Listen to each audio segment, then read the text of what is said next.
Making its rounds online recently, this video sparked a major outcry among outraged netizens. The video also garnered international interest. The Maury Povich show, which airs on NBC TV New York, also approached Storm to obtain the clip. But no, it did not happen in Singapore, even though speculations were abound as to whether the footage in question was actually shot in Singapore or elsewhere. Days later, police confirmed that the video of the maid who abused the toddler in the video was indeed linked to a 2007 case which took place in Malaysia. Sherwin, the stomper who sent in this video, told Razor TV that Escudo was the contributor of this clip. Sherwin said she first came across the video link on a Singapore motherhood portal. She then sent the link to Stomp, hoping to alert parents out there not to leave their children in the care of their domestic helpers if possible. Some angry netizens have called the maid featured in the video an animal, while others have labelled her a monster.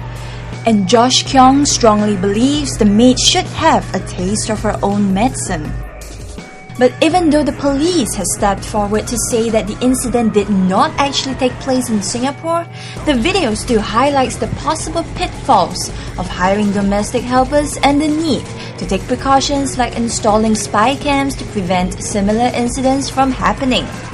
Singaporeans are also sitting up and asking themselves if they are indeed becoming increasingly demanding of or reliant on domestic helpers for childcare support. And if so, what are some of the alternative childcare solutions available to the working mom or dad? Is the installation of surveillance cameras and spy cams the most effective deterrence against such errant domestic helpers? Or is it just part of a solution to a much bigger or longer-term problem? And who should be responsible when an unsuspecting toddler gets abused by a domestic helper who turns out to be more trouble than help? Employers, domestic helpers themselves, or are both to blame for any negative consequences as a result of miscommunication between the two? On one side, the maid have to be better equipped in being able to speak English. Right, and also on the other side, also on the other hand, the employer also have to take a proactive approach.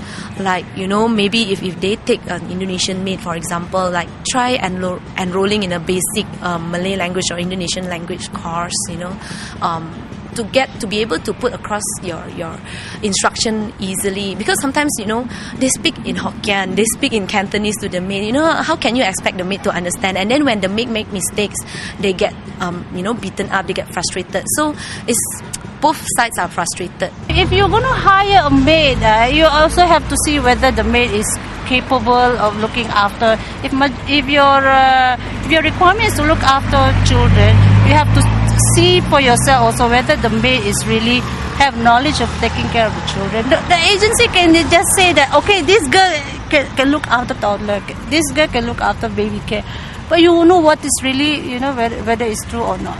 You as a mother again have to see for yourself whether the girl or the maid really know how the job is. Most of the time, the working mother will throw everything to the maid. So she doesn't know what's going on, what's happening in the house. That's a major problem in Singapore. That's what I noticed.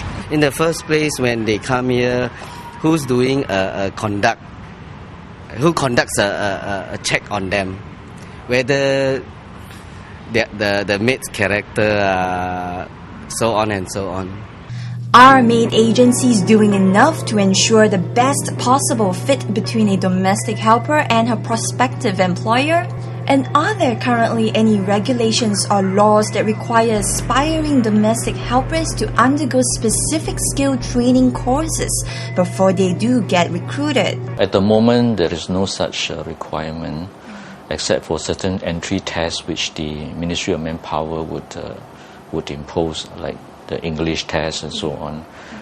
But as far as skill training is concerned, it is still very lacking, I must say.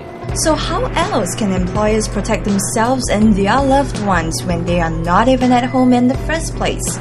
Razor TV finds out more from Case and talks to Prestige Security and BB Nanny to answer these questions for you here on Point Blank tonight.